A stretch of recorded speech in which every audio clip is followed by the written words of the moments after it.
Kasus positif dan kematian akibat virus corona di Indonesia kini menduduki peringkat pertama di Asia Tenggara. Meski bukan dari negara yang pertama kali terinfeksi, jumlah kasus positif di Indonesia justru jauh lebih tinggi dari negara tetangga seperti Singapura, Filipina, Thailand, Malaysia, dan Vietnam. Usut punya usut, ada beberapa faktor pemicu mengapa kasus positif dan kematian COVID-19 di Indonesia tinggi. Faktor tersebut antara lain karena adanya penyakit komorbid atau penyakit penyerta pada pasien virus corona. Apakah itu penyakit penyerta atau komorbid? Ini adalah penyakit yang sejak awal memang sudah ada di dalam tubuh atau diderita oleh pasien. Hal ini dapat terjadi karena pola hidup tidak sehat atau adanya riwayat penyakit keturunan. Beberapa alasan mengapa orang dengan penyakit penyerta lebih beresiko terinfeksi virus corona dan merasakan dampak yang lebih fatal. Pertama, penderita penyakit komorbid misalnya kardiometabolik sudah memiliki chronic inflammation atau peradangan kronis di dalam tubuhnya sejak lama.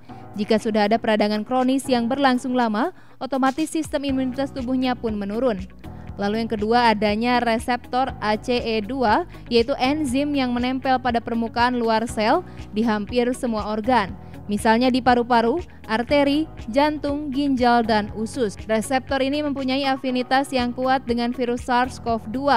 Ikatan dengan reseptor ACE2 inilah yang akhirnya membantu virus corona masuk ke dalam sel inang. Apabila penyakit komorbid merupakan faktor yang dapat memperparah dan meningkatkan resiko terkena COVID-19, pasti Anda bertanya-tanya apakah bisa melakukan cara khusus untuk menghambat penyakit jantung, hipertensi, dan diabetes agar terhindar dari infeksi virus corona. Dari sekian banyak cara dan mengingat Indonesia merupakan negara tropis yang sepanjang pesisir pantainya dapat ditumbuhi pohon kelapa, maka mengonsumsi air kelapa sebenarnya bisa memberikan beragam keuntungan bagi Anda. Yang pertama, meningkatkan stamina tubuh. Hal ini berkat kandungan karbohidrat di dalam air kelapa yang dapat digunakan tubuh untuk menghasilkan energi. Yang kedua, mencegah dehidrasi. Air kelapa pun kerap digunakan untuk memenuhi kebutuhan cairan tubuh dan mengatasi dehidrasi ringan. Yang ketiga, menjaga daya tahan tubuh. Air kelapa mengandung beragam antioksidan yang dapat melindungi tubuh dari paparan radikal bebas penyebab berbagai penyakit.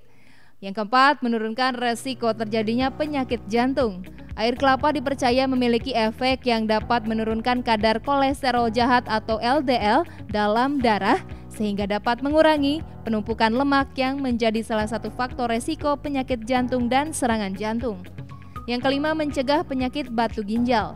Sebuah studi menyebutkan bahwa air kelapa dapat mencegah penumpukan kristal yang menempel pada ginjal dan bagian lainnya dari saluran kemih. Yang keenam, menurunkan tekanan darah.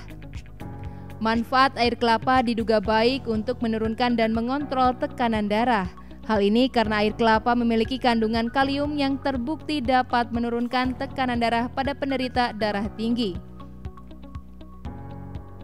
Untuk mendapatkan manfaat air kelapa secara maksimal, sebaiknya seperti inilah cara mengonsumsi air kelapa yang tepat.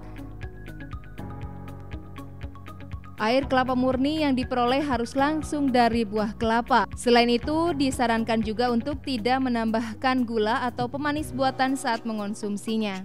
Tetapi jika mengonsumsi air kelapa kemasan, pastikan kemasannya tidak rusak dan perhatikan kembali kandungan nutrisi yang ada di dalamnya.